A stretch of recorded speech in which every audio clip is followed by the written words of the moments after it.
не е возможно да имате економски силна држава и граѓани ако не постои правна држава. Во таков случај имате случај како Република Македонија во кој не постои правна држава, а постои една екстремно богата фамилија и сите останати се сиромашни или екстремно сиромашни.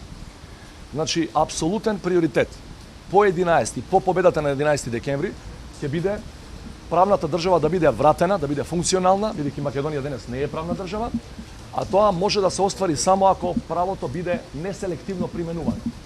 Денеска, знаете, многу е важно дали сте член на фамилијата, дали сте член на владеачката партија, дали сте од ова или она етничка припадност. Тоа нема да биде битно после 11 декември, затоа што ќе одговараат сите што го прекршиле законот, апсолутно небитно дали се припадници, членови на владеачка партија или на било чија фамилија, или дали се блиски или не се блиски до некој центар на моќ.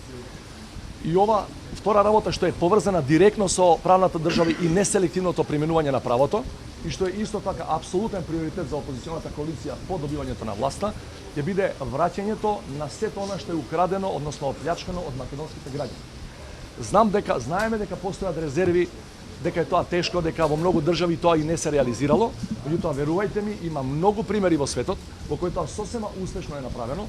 По падот на диктатурите, најголемиот дел од украденото богатство на народот е вратено назад. Само еден предуслов постои за тоа.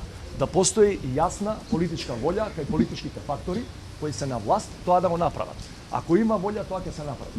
Јас ви тврдам, ние ви гарантираме дека сите институции кои ќе работат на враќање на украдените пари од граѓаните и од Република Македонија ќе добијат ако треба и специјални овластувања и особено никој политички фактор, ниту еден политички фактор нема да им се меша во нивната работа како што е тоа сега случај.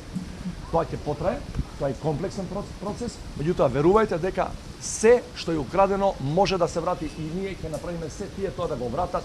Небитно дали е во Белизе, дали е во Јужна Африка, дали е во Чешка, било каде. Значи, народот ќе си ги добие своите пари назад, затоа што тие се негови пари и не е фер само 10 души во оваа држава да имаат екстремно богатство, а 2 милиони други луѓе да гледаат како тие аздисуваат со тоа богатство кое незаслужено и што е најважно незаконски го имаат стекнато.